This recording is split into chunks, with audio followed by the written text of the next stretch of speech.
नमस्कार दोस्तों, मैं आप सबका आसान भाषा में स्वागत करता हूँ। देखिए, मास का कॉन्सेप्ट क्या होता है और मास के ऊपर किस प्रकार हम क्वेश्चंस को सॉल्व करते हैं इन डबल इंटीग्रेशन, इसके बारे में हमने ऑलरेडी प्रीवियस वीडियो में अच्छे से डिस्कशन किया हुआ है। लेकिन देखो, अब काफ़ी बार आपको कन्फ्यूजन होगा कि मास को कब आपको डबल इंटीग्रेशन की भाषा में सॉल्व करना है और कब आपको मास के क्वेश्चंस को ट्रिपल इंटीग्रेशन की भाषा में सॉल्व करना है। ठीक है, तो देखो, इसके बारे में जो भी आपका डाउट है ना, इसके बारे में हम आइडिया लेंगे आज के इस वीडियो में। ठीक है, तो देखो, आज का हमारा टॉपिक है calculation of mass with the help of double integration और with the help of triple integration. ठीक है, तो देखो, जब भी आपको क्वेश्चन में ऐसे दिखेगा for a plane lamina, okay, अगर आपको प्लेन लैमिना ऐसा क्वेश्चन में वर्ड दिखता है तो अब आपको इस प्रकार के क्वेश्चंस को, मास के क्वेश्चंस को सॉल्व करना है with the help of double integration. ठीक है, ये हो गया हिंट नंबर 1। या फिर आप ऐसे भी समझ सकते हो कि देखो, जो हमारी डेंसिटी है ना, डेंसिटी मतलब यहाँ पे फंक्शन क्या है, density is equal to function of x comma Y. अगर ये आपको function of x comma Y दिया है ना, तो इसे आपको सॉल्व करना है with the help of double integration. आ रही बात समझ में? अब देखो, अगर आप इसे भी ऑब्जर्व नहीं करो, सिर्फ आप इतना भी देखो कि यहाँ पे डेंसिटी का फंक्शन क्या है, density is a function of x comma Y. अगर आपको सिर्फ इतनी भी बात क्वेश्चन में दिखती है और अगर आपको मास की वैल्यू फाइंड आउट करने को पूछते हैं, तो अब आप क्या करोगे, डबल इंटीग्रेशन का यूज करके total mass of lamina find out करोगे। ठीक है, ये तो हो गया डबल इंटीग्रेशन के साथ। अब देखो, इसी प्रकार अगर आपको डेंसिटी का फंक्शन दिया गया है, density is equal to function of x comma y comma z. अब देखो, यहाँ पे डेंसिटी का फंक्शन क्या है, function of x comma y comma z. अगर आपको इस प्रकार का कोई इक्वेशन दिखता है जिसमें डेंसिटी का फंक्शन क्या है, density is equal to function of x comma y comma z, तब आपको मास की फाइंड आउट वैल्यू करनी है, मास की वैल्यू फाइंड आउट करनी है with the help of triple integration, कुछ इस प्रकार। ठीक है, ओके। अब देखो, चलो मान लो कि मैं आपको बोलता हूँ कि हमारा डेंसिटी का फंक्शन है k टाइम्स एक्स वाई, तब आप इसे किस प्रकार यूज करोगे। देखो, अब आप यहाँ पे इसे देखते आपको समझ में आ रहा है ना, यहाँ पे डेंसिटी इज इक्वल टू है हमारा function of x comma y, तो इसे हम सॉल्व करेंगे with the help of double integration. मतलब ये वाला formula, double integration of rho into D x into D y over the region R, ये हो गया हमारा मास का फॉर्मूला। ठीक है, देखो, अगर हमें क्वेश्चन में डेंसिटी का फंक्शन कुछ इस प्रकार दिया जाए, density is equal to k times x into y. अब इसे देखते आपको समझ में आ रहा है ना, यहाँ पे x भी है, यहाँ पे y भी है। इसी का मतलब क्या हुआ, यहाँ पे डेंसिटी हमारा फंक्शन है x कॉमा वाई का, तो हम मास की वैल्यू किस प्रकार फाइंड आउट करेंगे, mass is equal to double integration of rho times D x into D Y. Okay, आ रही बात समझ में? अब इसी प्रकार अगर आपको इस प्रकार फंक्शन दिया जाए, density is equal to mu times x into y into z. Okay, अगर आपको डेंसिटी का फंक्शन दिया जाए, म्यू का मतलब क्या, ये कांस्टेंट है, और यहाँ पे के का मतलब क्या है, ये भी कांस्टेंट है। ठीक है, x into y into z. अब इसे देखते ही आपको समझ में आ गया ना कि यहाँ पे हमारा डेंसिटी का फंक्शन है x comma y comma z की भाषा में, क्योंकि यहाँ पे एक्स भी है, वाई भी है, जेड भी है। इसी का मतलब क्या हुआ, density is a function of x comma y comma z. तो इसी का मतलब क्या हुआ, अगर आपको मास की वैल्यू फाइंड आउट करनी है, तो आप क्या करोगे, triple integration of density into D x into D Y into D z करोगे। आ रही बात समझ में, ओवर द रीजन आर। ठीक है, ओके, तो ये इतना सिंपल सा बेसिक कॉन्सेप्ट है। ओके, अगर आपको कंफ्यूजन होगा ना कि आपको डबल इंटीग्रेशन का यूज कब करना है और आपको ट्रिपल इंटीग्रेशन का यूज कब करना है, तो ये है आपके लिए एकदम सिंपल से हिंट। ओके, और यहाँ पे एक्स्ट्रा पॉइंट्स है, इन्हें भी आप एक बार पढ़ सकते हो अगर आपको ये बात नहीं पता। ठीक है, इसमें से अगर आपको कोई भी बात नहीं पता तो उसे तुरंत आप आपके नोट्स में भी ऐड कर सकते हो। ठीक है, लेकिन देखो, यहाँ पे हमने ये जो दो नोट्स लिखे हैं ना, ये वाला और ये वाला, इन दोनों नोट्स को आपके तुरंत आपके नोट्स में ऐड कर लेना है। और देखो, हम डबल इंटीग्रेशन का यूज करके जो भी मास फाइंड आउट करते हैं वो होता है प्लेन लैमिना के लिए। ठीक है, हम डबल इंटीग्रेशन का यूज करके जो भी total mass of lamina find out करते हैं वो होता है प्लेन लैमिना के लिए, और जब हम ट्रिपल इंटीग्रेशन का यूज करके मास फाइंड आउट करते हैं वो होता है सॉलिड के लिए। ठीक है, इतनी बात आपको बेसिक आपके दिमाग में रख के ही क्वेश्चन को सॉल्व करना है। ठीक है ना, ओके। अब देखो, प्रीवियस वीडियोज में हमने डबल इंटीग्रेशन का यूज करके मास की वैल्यू किस प्रकार फाइंड आउट करते हैं इसके बारे में हमने ऑलरेडी कुछ क्वेश्चंस को भी सॉल्व किया और इसके बारे में डिस्कशन भी किया। तो आज के इस वीडियो में हम मास के ऊपर भी और एक क्वेश्चन को सॉल्व करने की कोशिश करेंगे। ठीक है ना, अब देखो, इस क्वेश्चन में हमें क्या बोला गया है, find the mass of tetrahedron, find the mass of tetrahedron bounded by the coordinate planes. Okay, bounded by the coordinate planes.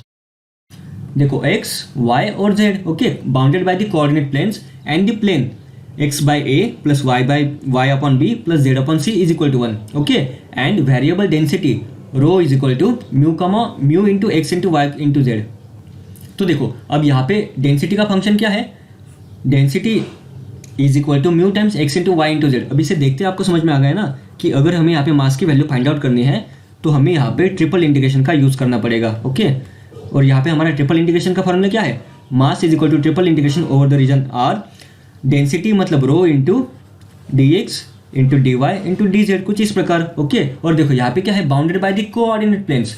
Bounded by the coordinate planes का मतलब क्या होता है, यहाँ पे हमारा x इज इक्वल टू 0 है, y इज इक्वल टू 0 है, और यहाँ पे हमारा z इज इक्वल टू 0 है। आ रही है बात समझ में? ओके, अब देखो यहाँ तक तो हमने बेसिक फार्मूला लिख लिया, और यहाँ पे हमें जो भी एक दो इक्वेशन दिए ना, इन्हें हम किस प्रकार यूज करेंगे इसके बारे में हमें बेसिक आइडिया आ चुका है। अब देखो, अब हमें इसे, अब जो हमारा मास का क्वेश्चन है ना, ये कंप्लीटली ट्रिपल इंटीग्रेशन की भाषा में कन्वर्ट हो चुका है। ठीक है, अब देखो हमने जब भी ट्रिपल इंटीग्रेशन के क्वेश्चंस को सॉल्व किया था, तब हमने क्या देखा था कि देखो हम जब भी ट्रिपल इंटीग्रेशन के क्वेश्चन को सॉल्व करते हैं और अगर इसमें हमें लिमिट्स की वैल्यू नहीं दी गई तो हम क्या करते हैं, देखो अगर आप इसी वे को अगर आप फॉलो करते जाओ तो आपका आंसर सही आएगा। देखो सबसे पहले यहाँ पे क्या है, डेंसिटी। डेंसिटी का हमें यहाँ पे फंक्शन क्या है, mu rho is equal to mu into x into y into z, उसे हम यहाँ पे लिख देंगे mu into x into y into z. Okay, अब इसे हम सबसे पहले इंटीग्रेट करेंगे विथ रिस्पेक्ट टू जेड, ठीक है, बाद में हम इसे इंटीग्रेट करेंगे विथ रिस्पेक्ट टू वाई, और बाद में हम इसे इंटीग्रेट करेंगे विथ रिस्पेक्ट टू एक्स। ठीक है, अब देखो इसी सीक्वेंस को आप चेंज भी कर सकते हो। ठीक है, इसी सीक्वेंस को आप चेंज भी कर सकते हो, ये टोटली आपके ऊपर डिपेंड करता है। लेकिन देखो इसी सीक्वेंस में हमने इसके पहले के भी सभी वॉल्यूम के या फिर ट्रिपल इंटीग्रेशन के क्वेश्चंस को सॉल्व किया है ना, तो बेटर अंडरस्टैंडिंग के लिए और आसानी से समझ में आने के लिए हम इसी सीक्वेंस को आगे भी फॉलो करेंगे। ठीक है, अब देखो इसे हमें सबसे पहले इंटीग्रेट करना है विथ रिस्पेक्ट टू जेड। तो देखो हम यहाँ पे जेड का लोअर लिमिट की वैल्यू पता है, यहाँ पे क्या है, जेड इज इक्वल टू 0, तो यहाँ पे लोअर लिमिट बन जाएगा 0। ओके, तो अब हमें अपर लिमिट की वैल्यू निकालनी है, तो हम अपर लिमिट की वैल्यू कैसे निकालेंगे, देखो हमें यहाँ पे इक्वेशन पता है ना, x upon a plus y upon b plus z upon c is equal to 1, तो यहाँ से हमारी जेड की वैल्यू क्या आएगी, z is equal to 1 minus x upon A minus Y upon b, और यहाँ पे इंटू सी हो जाएगा। ठीक है, यही हमारी जेड की वैल्यू होगी ना, और यही हमारे जेड का यहाँ पे अपर लिमिट बन जाएगा। ठीक है, ओके, तो देखो यहाँ पे क्या आ जाएगा, जेड का अपर लिमिट क्या होगा, C times in bracket 1 minus x upon A minus Y upon B, कुछ इस प्रकार बन जाएगा। ठीक है, अब हमें इसे इंटीग्रेट करना है विथ रिस्पेक्ट टू वाई, तो वाई का लोअर लिमिट की वैल्यू हमें पता है, यहाँ पे है 0, तो यहाँ पे लोअर लिमिट की वैल्यू बन गई 0। ठीक है, और देखो अब हमें वाई के अपर लिमिट की वैल्यू चाहिए ना, तो हम क्या करेंगे, देखो जैसे कि हमने प्रीवियस वीडियो में भी देखा था कि देखो सबसे पहले हमारा क्वेश्चन है एक्स वाई और जेड के प्लेन में, सबसे पहले हमारा क्वेश्चन है एक्स वाई जेड के प्लेन में। अब जब हम इसे जेड प्लेन को, मतलब यहाँ पे हमने जेड की लिमिट्स की वैल्यू निकाल ली, तो हमारा जो भी एक्स वाई जेड का क्वेश्चन था ना, वो अब एक्स वाई के प्लेन में कन्वर्ट हो चुका है। इसी का मतलब क्या हुआ, इस इक्वेशन में देखिए, इस इक्वेशन में अब आप जेड को निगलेक्ट कर सकते हो, या फिर आप डायरेक्टली जेड की वैल्यू 0 प्लग इन कर सकते हो। अगर आप यहाँ पे जेड की वैल्यू 0 प्लग इन करते हो तो यहाँ पे वाई की वैल्यू क्या होगी, यहाँ पे आ जाएगा हमारा Y is equal to 1 minus x upon A. आ रही बात समझ में, यहाँ पे y की वैल्यू क्या होगी, 1 minus x upon a into B. Okay, यहाँ पे इंटू बी भी होगा। ठीक है, क्योंकि यहाँ पे y upon B is equal to 1 minus x upon A होगा ना, तो यही हमारे अब y के अपर लिमिट की वैल्यू बन गई। ठीक है, तो यहाँ पे हमारे y के अपर लिमिट की वैल्यू क्या होगी, लोअर लिमिट की वैल्यू है 0 और अपर लिमिट की वैल्यू है b times 1 minus x upon A. ठीक है, इस प्रकार। और देखो इसी इक्वेशन में अब हमने y की भी तो लिमिट की वैल्यू निकाल ली ना, तो देखो इसमें से आप इस इक्वेशन में आप y को भी 0 प्लग इन कर दो और z को भी 0 प्लग इन कर दो, तो अब यहाँ पे x के लिमिट की वैल्यू क्या होगी, x upon a is equal to 1, तो यहाँ पे x का अपर लिमिट बन जाएगा a और लोअर लिमिट की वैल्यू हम यहाँ पे गिवन है 0। ठीक है, अब आप इस इक्वेशन को एकदम अच्छे से ऑब्जर्व करो और समझ के लेने की कोशिश करो कि हमने यहाँ पे लिमिट्स की वैल्यू किस प्रकार फाइंड आउट की है। ठीक है ना, और अभी तक तो आपको एकदम अच्छे से आइडिया आना चाहिए कि हम यहाँ पे इस प्रकार के क्वेश्चंस में, ट्रिपल इंटीग्रेशन के क्वेश्चंस में अगर हमें लिमिट की वैल्यू नहीं भी दी गई तो भी हम इस प्रकार के क्वेश्चंस को किस प्रकार फाइंड आउट करते हैं। ठीक है ना, क्योंकि इसी स्टेप्स को, इन्हीं सिमिलर स्टेप्स को भी हमने इसके पहले जो भी क्वेश्चन सॉल्व किए ना, उन सब में हमने इन्हीं स्टेप्स को फॉलो किया है। ठीक है, जिससे कि आपको समझने में भी आसानी हो और आप जल्दी से इसे सॉल्व भी कर पाओ। ओके, अब देखो अब हमें इसे आगे और इंटीग्रेट करना पड़ेगा। अब इसे हमें इंटीग्रेट करना है सबसे पहले विथ रिस्पेक्ट टू जेड, तो देखो यहाँ पे लिमिट क्या है, फ्रॉम 0 टू ए, यहाँ पे लिमिट की वैल्यू क्या है, from 0 to B times 1 minus x upon A. ठीक है, अब देखो अब हमें इस फंक्शन को इंटीग्रेट करना है विथ रिस्पेक्ट टू जेड, तो देखो यहाँ पे क्या है, mu times x into y. Mu times x into y, ये तो हमारा कॉन्स्टेंट है ना, इसे हम यहाँ पे बाहर कॉमन लिखते हैं, mu times x into y. ठीक है, यहाँ पे क्या आ जाएगा, mu times x into y. अब देखो यहाँ पे क्या है, जेड का integration with respect to z क्या होगा, यहाँ पे आ जाएगा जेड स्क्वेयर अपॉन 2, ठीक है। यहाँ पे आ जाएगा जेड स्क्वायर अपॉन 2 और यहाँ पे लिमिट की वैल्यू क्या है, लोअर लिमिट की वैल्यू है 0 और अपर लिमिट की वैल्यू है c times in bracket 1 minus x upon A minus Y upon b. अब देखो यहाँ पे जो भी हमारा इक्वेशन है ना, ये थोड़ा सा कॉम्प्लिकेटेड है, तो इसमें ज़्यादा चांसेस होते हैं कि आप इसमें गलती कर दो। इसलिए आपको क्या करना है, इस प्रकार के क्वेश्चंस को एकदम आसानी से और एकदम धीरे धीरे और एकदम विथ एक्यूरेसी आपको इस प्रकार के क्वेश्चंस को सॉल्व करने की कोशिश करनी है, ठीक है ना।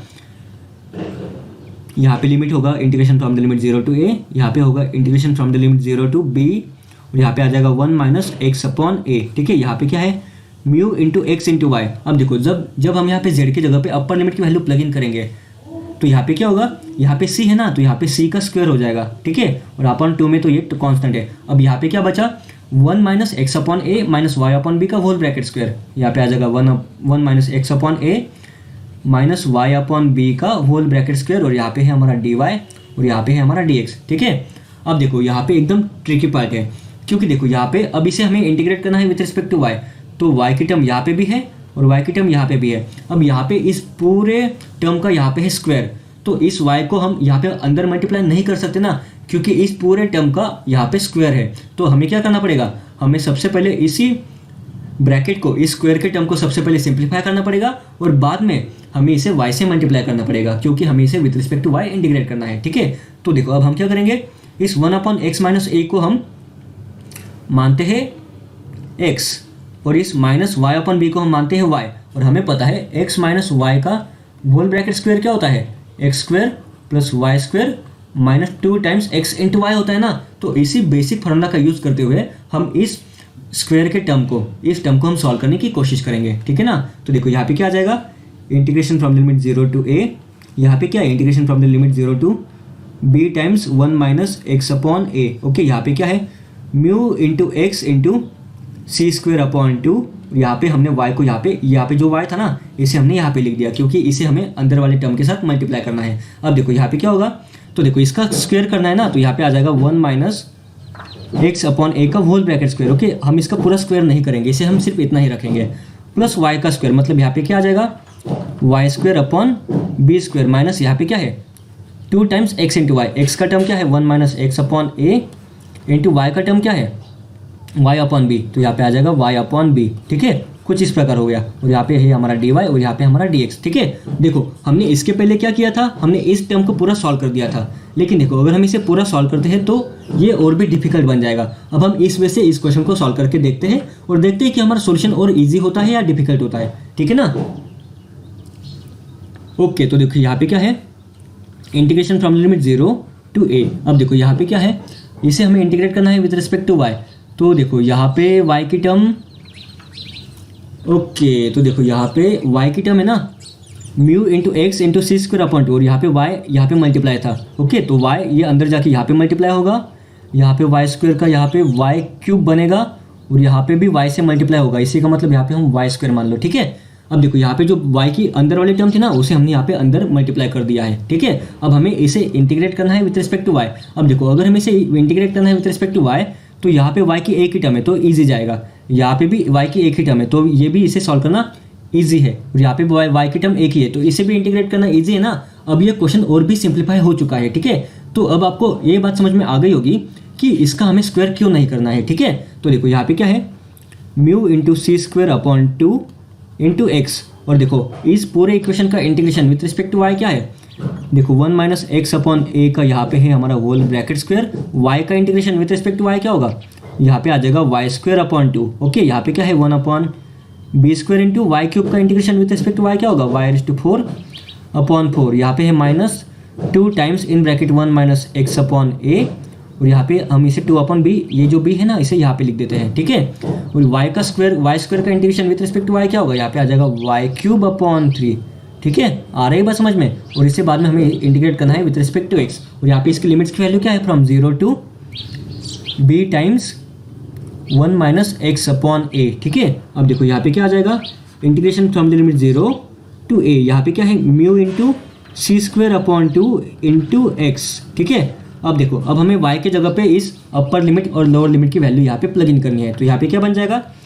1 माइनस एक्स अपॉन ए का होल ब्रैकेट स्क्वायर और यहाँ पे है 1/2 और वाई स्क्वायर मतलब इस पूरे टर्म का स्क्वायर, तो यहाँ पे आ जाएगा B square into 1 minus x upon A का होल ब्रैकेट स्क्वायर। लेकिन देखो यहाँ पे भी क्या है 1 माइनस एक्स अपॉन ए का होल ब्रैकेट स्क्वायर, और यहाँ पे स्क्वायर की टर्म है, तो यहाँ पे 2 + 2 यहाँ पे 4 बन जाएगा ना।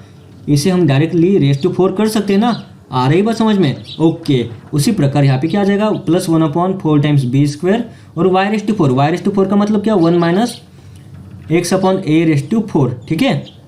और यहाँ पे b भी है ना, तो यहाँ पे b रेस टू 4 भी होगा। ओके, यहाँ पे हमने b का स्क्वायर कर दिया था, ठीक है, यहाँ पे कर दिया था, यहाँ पे b रेस टू 4 होगा। b raise to 4 upon b square क्या होगा, यहाँ पे ऊपर अब बचेगा हमारा b स्क्वायर। ओके, हमने इसे सॉल्व कर दिया, हमने इसे सॉल्व कर दिया, ठीक है।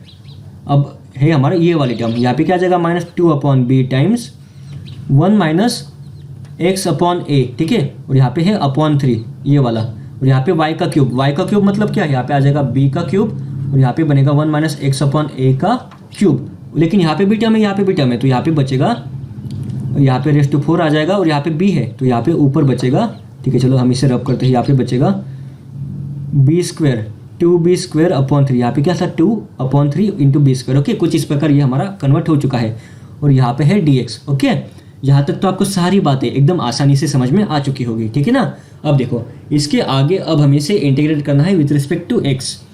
अब अगर इसे हमें इंटीग्रेट करना है विथ रिस्पेक्ट टू x, तो यहाँ पे क्या आ जाएगा म्यू इंटू सी स्क्वायर अपॉन 2। ओके, लेकिन देखो इसमें गड़बड़ क्या है कि यहाँ पे x की टर्म इसके बाहर है। ओके, x की टर्म यहाँ पे बाहर है और यहाँ पे 1 माइनस एक्स टाइम्स ये वाली टर्म है, ठीक है। तो देखो इसे हम और सिंप्लीफाई किस प्रकार कर सकते हैं, चलो हम एक काम करते हैं, इसे इंटीग्रेट बाद में करते हैं। सबसे पहले हम इसे और सिंप्लीफाई करने की कोशिश करते हैं। देखो यहाँ पे क्या है, यहाँ पे है बी स्क्वायर, यहाँ पे भी है बी स्क्वायर और यहाँ पे भी है बी स्क्वायर। ओके, तो इस बी स्क्वायर को हम कॉमन ले सकते हैं ना, तो यहाँ पे आ जाएगा mu c square into b square. Okay, इस हर टर्म में से हमने बी स्क्वायर की टर्म को कॉमन लिया। अब यहाँ पे क्या है एक्स, तो इस एक्स से हमने यहाँ पे इसे मल्टीप्लाई कर दिया, और यहाँ पे क्या है 1 minus x by a raise to 4, यहाँ पे भी वही टर्म है और यहाँ पे भी वही टर्म है, तो इसे भी हम कॉमन ले सकते हैं ना बाहर।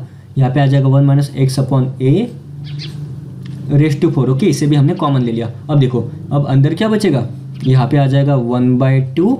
ओके, यहाँ पे बचेगा 1/2, यहाँ पे बचेगा प्लस 1/4, यहाँ पे आ जाएगा -2/3। ओके, और इसे हमें इंटीग्रेट करना है विथ रिस्पेक्ट टू x। तो देखो 1/2, 1/4 और 1/3, तो इसे अगर हमें सॉल्व करना है तो 4 3 ज़ा 12, 12 2 ज़ा 24। तो क्या होगा अगर हम इस पूरे इक्वेशन को 24 से मल्टीप्लाई कर दें, तो यहाँ पे आ जाएगा 24 से मल्टीप्लाई किया और इसे हमने 24 से डिवाइड किया, तो 24/2 कितना होगा 12, 12 माइनस 24 प्लस 24/4 कितना होगा 6, माइनस 24/3 कितना होगा 8, यहाँ पे 16 आ जाएगा। ओके, 12 माइनस 16 माइनस 4, -4 + 6 2, 2/24 1/12, तो नीचे बचेगा माइनस, नीचे बनेगा अब यहाँ पे 12 और 12 2 ज़ा 24, तो यहाँ पे आ जाएगा 24। ओके, यहाँ पे 1/24 बचा, ठीक है। हमने इस इक्वेशन को जब सॉल्व किया तब यहाँ पे बचेगा 1/24, और इसे बाद में हमें इंटीग्रेट करना है with respect to x। Okay, अब देखो ये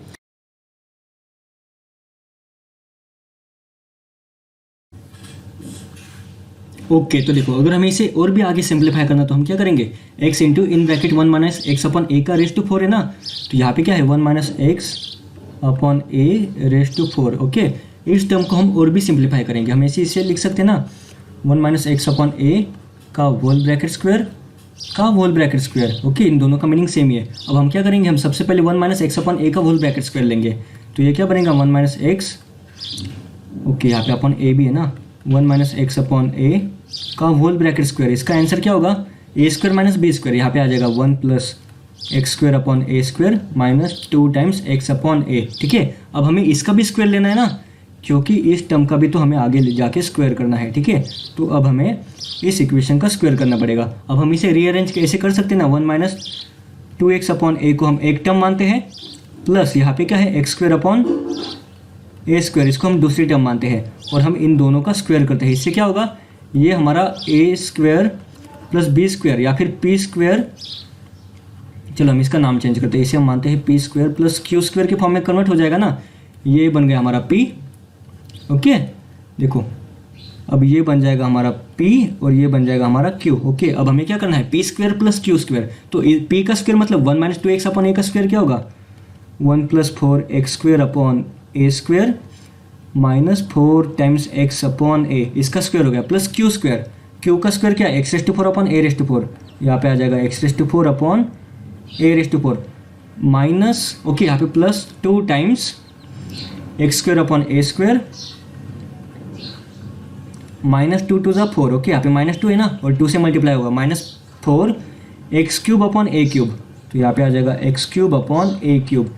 यही हमारे देखो यहाँ पे आपके ये जो भी टर्म दिख रहे हैं ना in bracket 1 minus x upon A raise to 4, इसका सॉल्यूशन ये कुछ इस प्रकार बन चुका है, ठीक है। अब इसे हमें मल्टीप्लाई करना है विथ एक्स, इसे हमें एक्स से भी तो मल्टीप्लाई करना है ना, तो ये किस प्रकार में कन्वर्ट हो जाएगा देखो। अब हम इसे यहाँ पे लिखते हैं, यहाँ पे आ जाएगा mu times B square C square upon 24 integration from limit 0 to A, देखो x से मल्टीप्लाई हो जाएगा ये, तो यहाँ पे आ जाएगा x प्लस यहाँ पे आ जाएगा 4x क्यूब अपॉन ए स्क्वायर, ओके। यहाँ पे क्या है -4x स्क्वायर अपॉन ए आ जाएगा, -4 इंटू एक्स स्क्वायर अपॉन ए। हम इसे रब कर देते हैं जिससे कि हमें लिखने के लिए और काफ़ी स्पेस मिल जाएगा, ठीक है।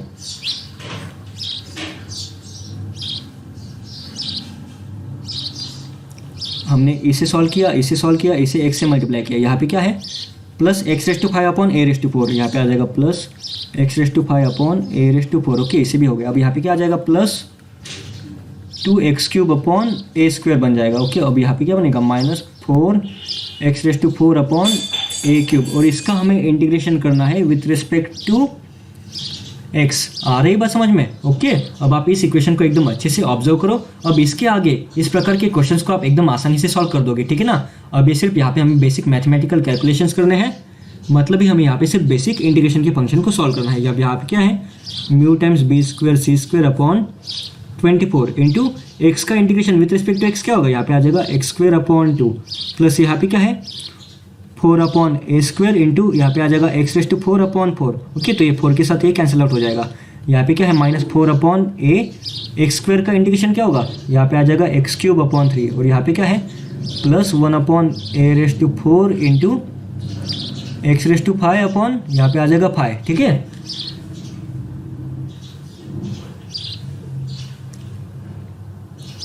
ओके लेकिन देखो यहाँ पे एक्स रेस टू 5 है ना, तो यहाँ पे एक्स रेस टू 5 का इंटीग्रेशन होगा एक्स रेस टू 6 अपॉन 6, ठीक है। देखो वापस एक बार चेक करते हैं, यहाँ पे क्या है x का एक्स स्क्वायर अपॉन 2, यहाँ पे 4 upon A square, x raise to 3 का एक्स रेस टू 4 अपॉन 4, यहाँ पे -4 अपॉन ए एक्स स्क्वायर का x cube upon 3, 1 upon A raise to 4 x raise to 5 का x raise to 6 upon 6, okay यहाँ तक तो सही, सब बात सही है।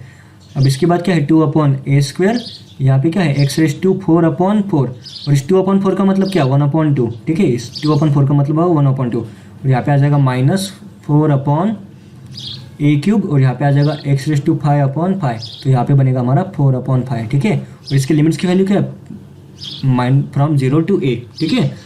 अब यहाँ पे क्या हो जाएगा म्यू टाइम्स बी स्क्वायर सी स्क्वायर अपॉन 24।